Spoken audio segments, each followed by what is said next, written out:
Hello and welcome to Less Lethal Defense. My name is Seth and today I'm going to be reviewing the Damsel in Defense Get a Grip Stun Gun. Damsel in Defense is a company that provides less lethal products to women. The idea was taking a damsel in distress and turning them into a damsel in defense. With their line of less lethal products, they're trying to empower women in a way that they can protect themselves against an impossible attacker, which is awesome. A lot of companies are finally getting on board with the simple blacks and reds and the ugly design of some of the less lethal products are not very appealing to women.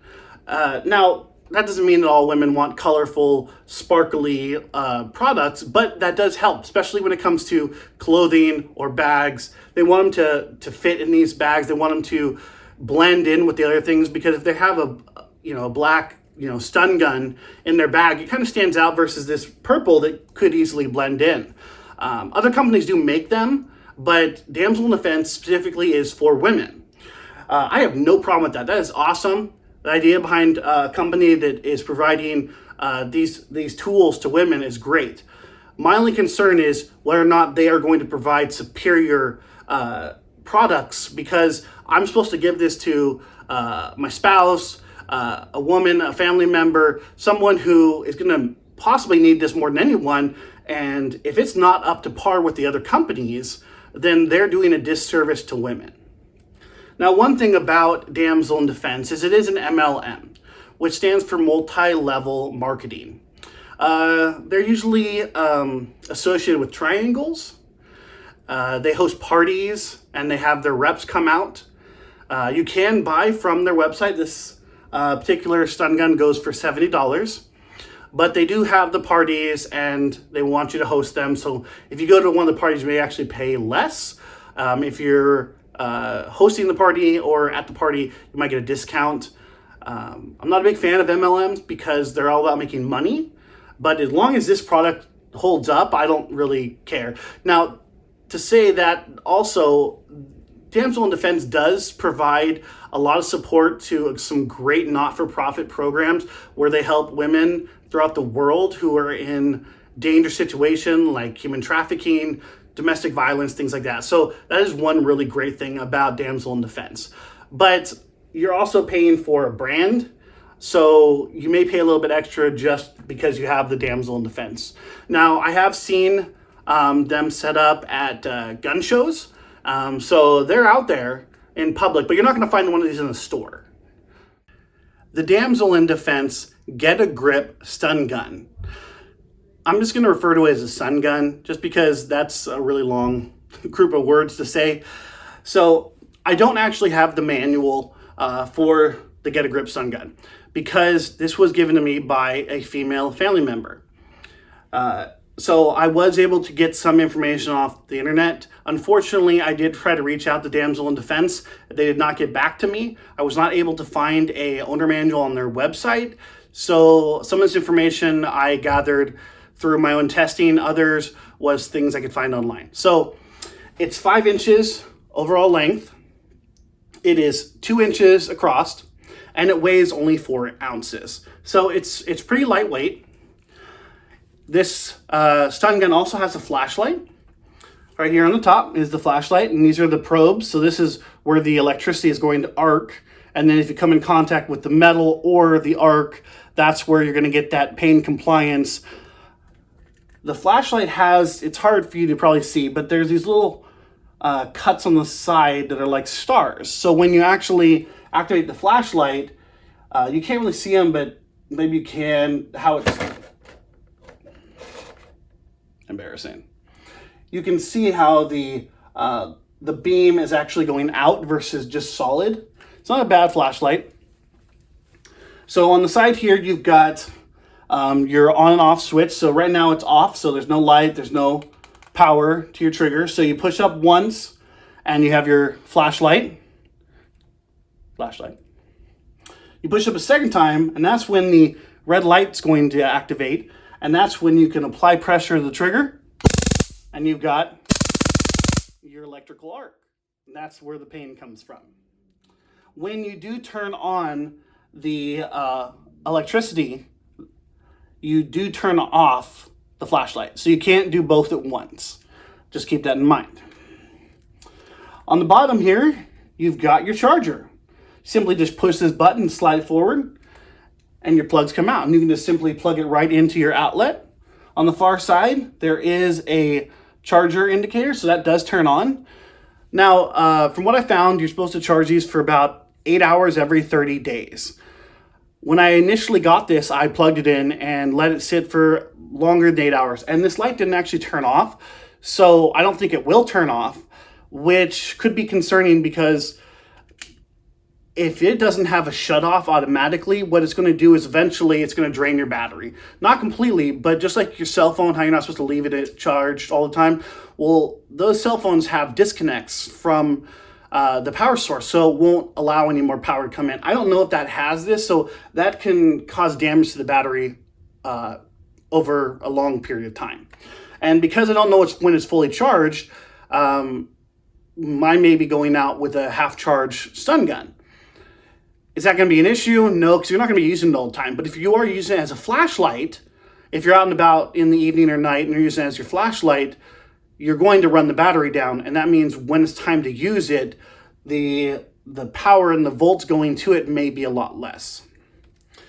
So on the bottom here, they also have this lanyard. And they actually recommend that you do use it. And I'll explain why. Now, lanyards usually just, helps you hold on to something. Oh, that's why.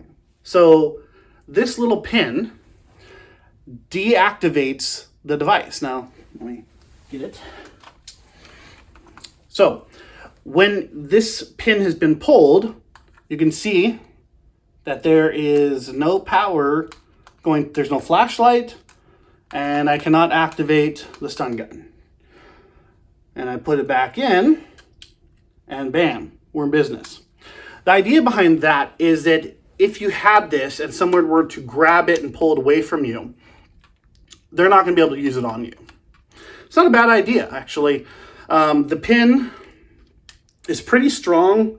I mean, I would not rely on it as I wouldn't put this on your keychain because the weight of the stun gun, even though it's not very much, well, you can see, I mean, I put a little bit of pressure and bam, it slid away. So, but that also could be an issue if this were to get caught up on, let's say, your keys or something in your purse and it disconnects. If it just comes a little bit, it comes all the way out and you have a product that is useless.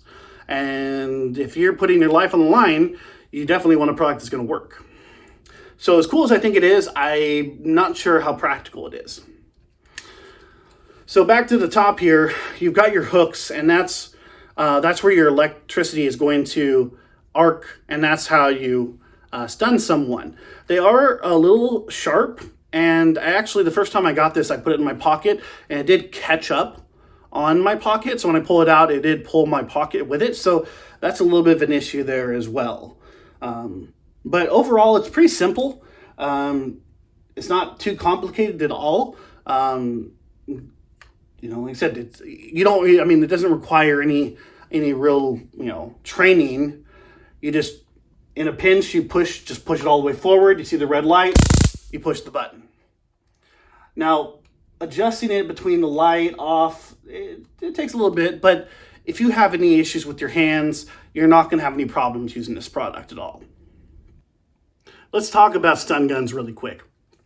So this is a stun gun. This is not a taser.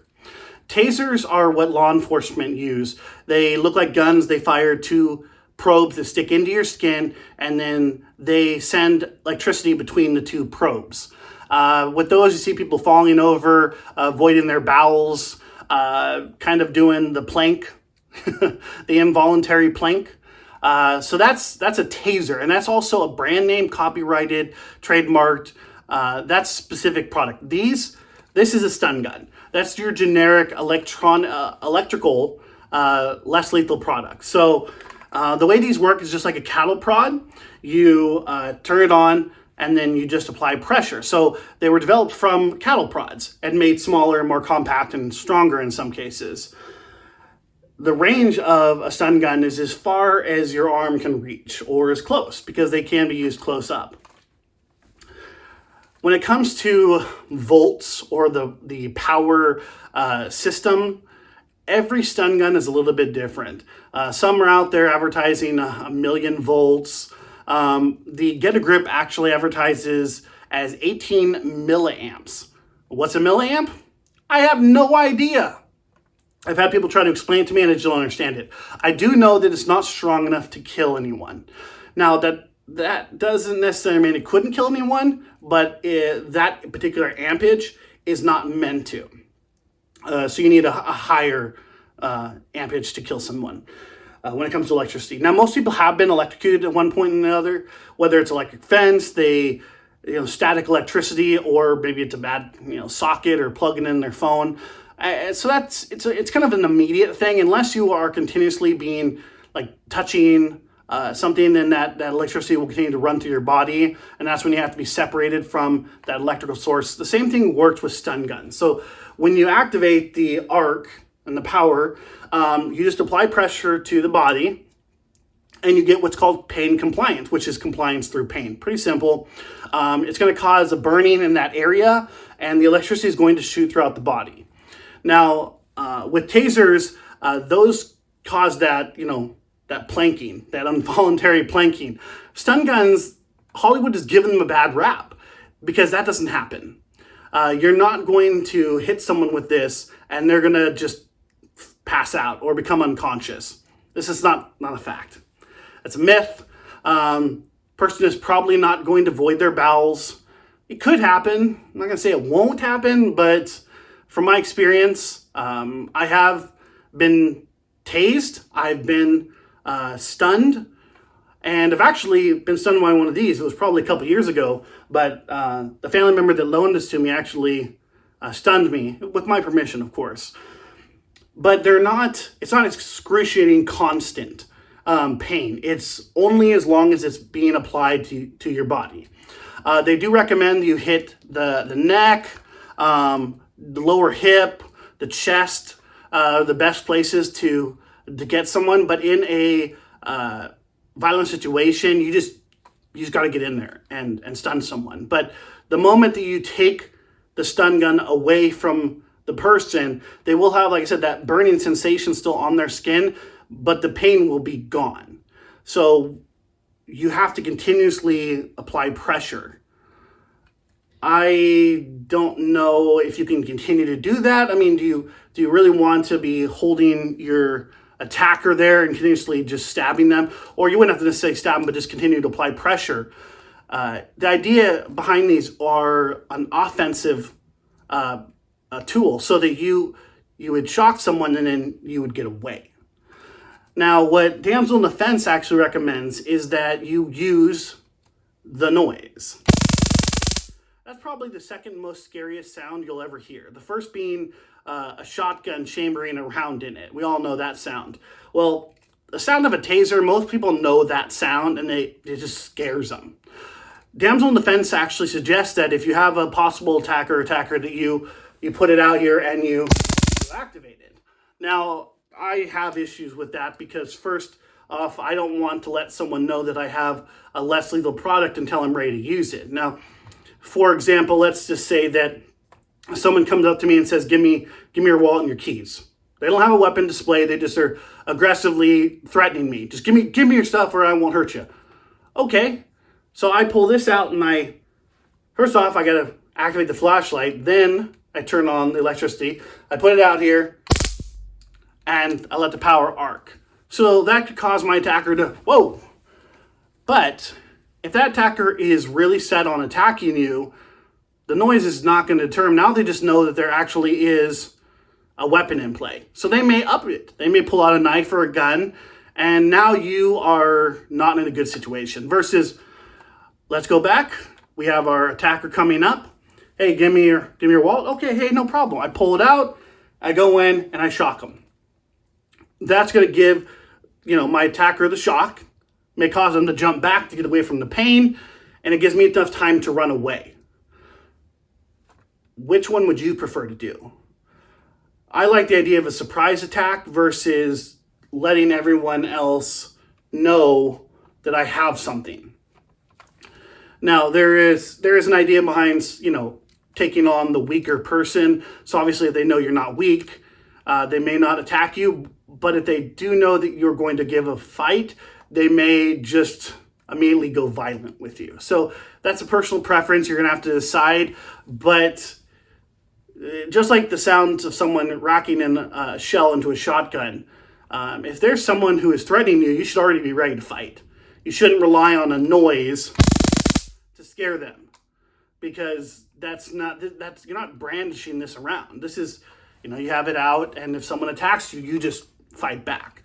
Now, you should be yelling, get back, I don't know you, help, and that's going to draw people to the situation. But that's just something that Damsel in Defense does recommend, and I just wanted to bring it up.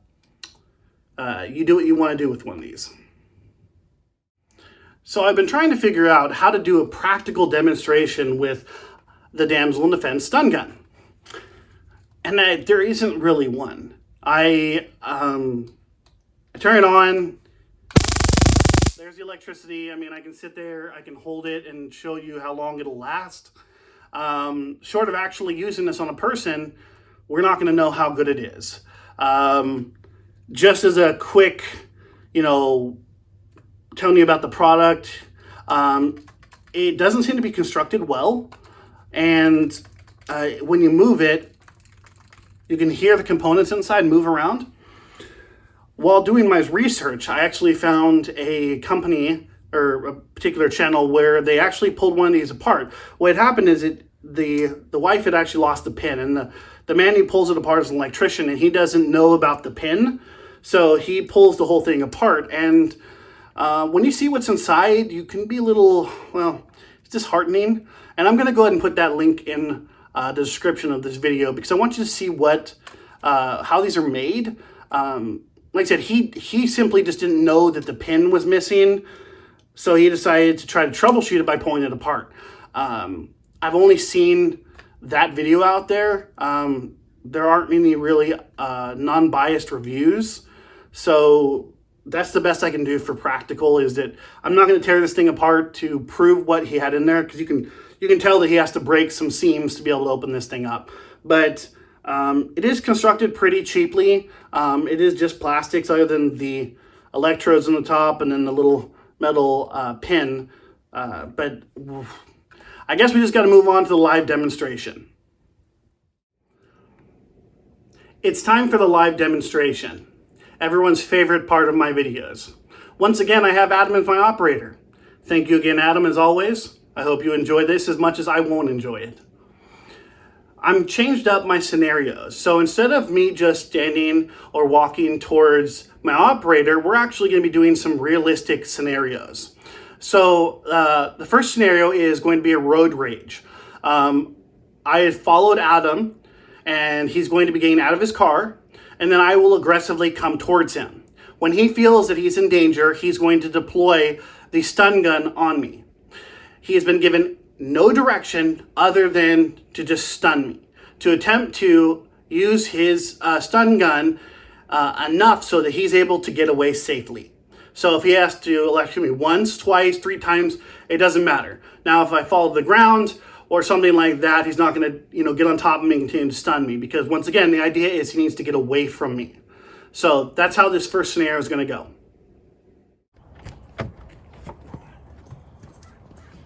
Hey man, you cut me off, dude. What's your problem? Hey. You cut me off, dude. What are you gonna do? You need to get back. So, you can tell by this scenario that I was able to continue to chase Adam.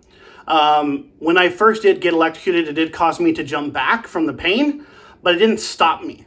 So I continued to aggressively chase Adam. I was shocked, I want to say 3 or 4 times, but I can't remember exactly. He was able to hit me in my chest, my upper chest. I think my arm even got hit a couple times. I can't honestly remember. So we're going to actually do that scenario again. Give Adam another opportunity to see if he can use the stun gun to stop me. It was his first time using it, other than a couple practice tries. So I want to see if he's able to stop me again.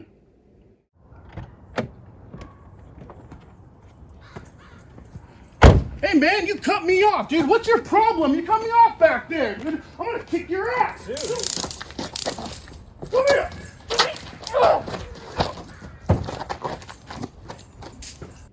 The second scenario was very similar to the first. Although you did see me fall to the ground. That wasn't because of the stun gun. That was because Adam pushed me. And he wasn't supposed to push me. But he did, and I actually scraped up my knee. But I was able to get up and continue to chase him.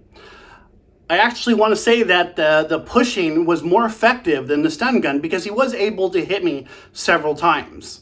Now you saw that he did stop and he was fumbling with the stun gun because, you know, he hadn't had a lot of time to practice. So he did have to remember how to operate it. But once he did, he was able to use it and he was able to give out some verbal commands, which is very important. Now, obviously I'm wearing my sweatshirt. It's 47 degrees outside. I wasn't going to be walking around without some sort of jacket or sweater on. So that's the same sweater I've used in all my videos. The electricity is still going to conduct through clothing. Now, maybe if you're wearing a lot of clothing, it may not conduct, but the sweatshirt is no problem. On to scenario number 3. So what I'll be doing is placing my arm around Adam's neck. Like I had come up behind him and was trying to pull him maybe into a vehicle, or I was trying to choke him out. What Adam is going to do is he's going to put the stun gun right up against my arm and he's going to activate it. So there are 3 possible outcomes here. One, he's going to cause me to contract my arm and I'm going to start choking him more. I'm going to pull my arm away. Or the third option is nothing's going to happen at all. Let's find out. Whenever you're ready. Oh. I was quite surprised at the last scenario. I actually expected that I would pull my arm a lot tighter once Adam stunned me. But that wasn't the case, obviously. Now, you might have noticed that you couldn't really hear the arcing noise of the stun gun. That's because it was buried into the sweatshirt, but I felt it. So just because you didn't hear it doesn't mean it wasn't actually working. So in that case, if someone were to grab you behind and you use the stun gun on their arm, it would potentially break their arm free and you'd be able to get away. So that was a good scenario. Now for the next scenario, I'm introducing something new.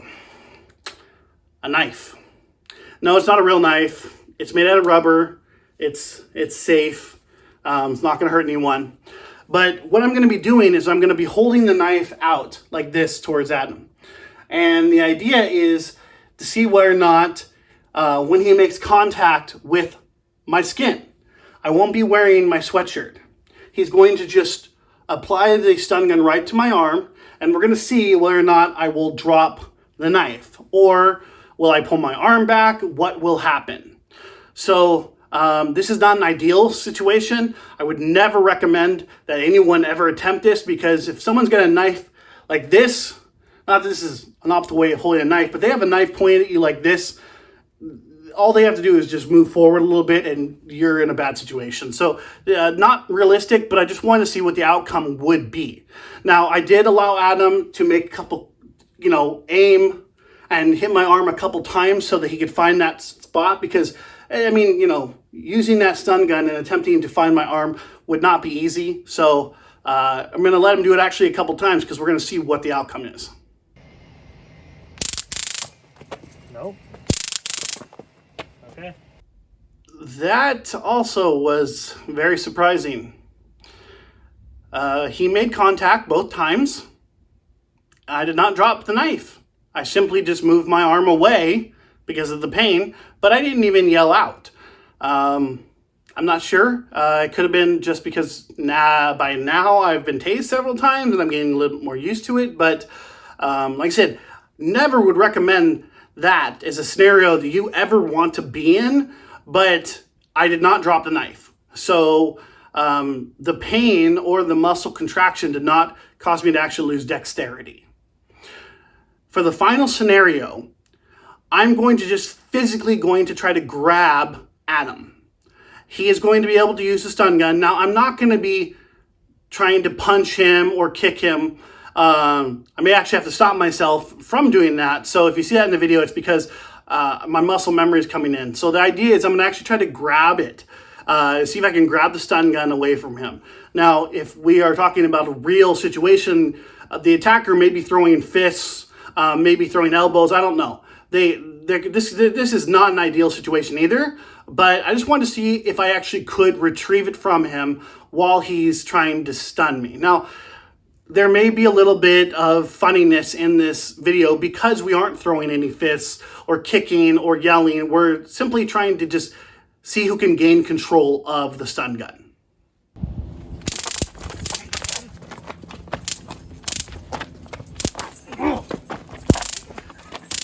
I'm pretty gimbly though. Yep. So I hope you enjoyed that scenario. It was kind of fun for both of us. Once again, not a realistic scenario. You can see that I did attempt to knee at him. I didn't make contact with him.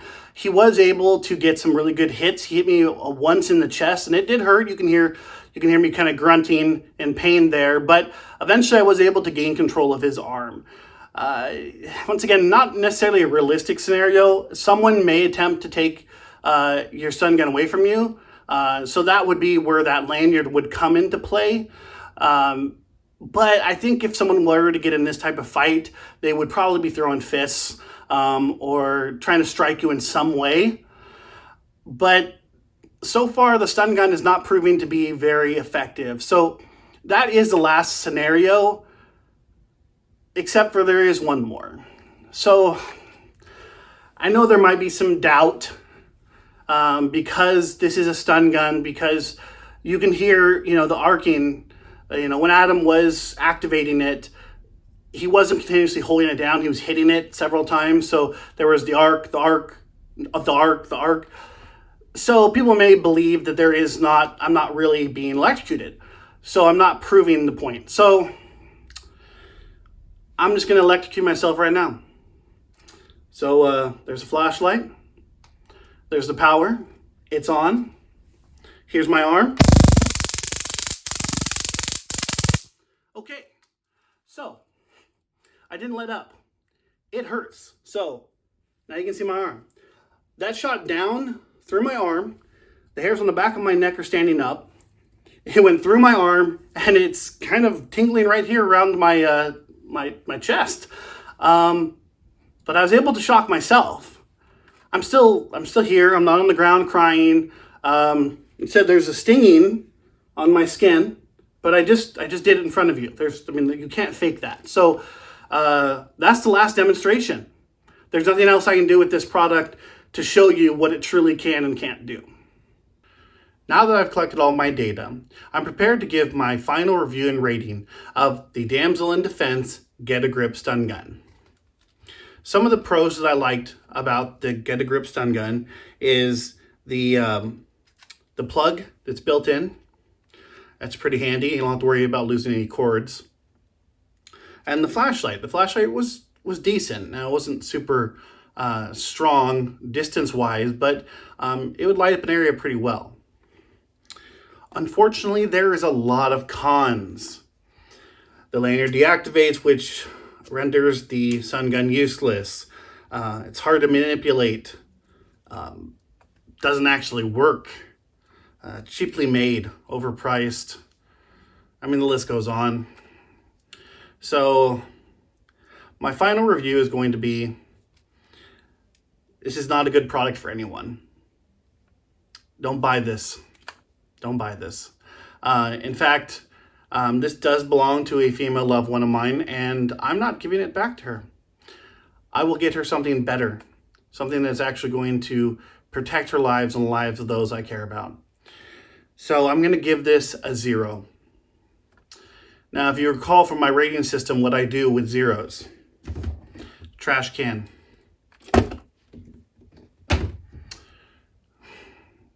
If you have one, I recommend pulling the pin and then toss it in the trash. The reason you pull the pin is because if someone finds it, you don't want them to accidentally hurt themselves.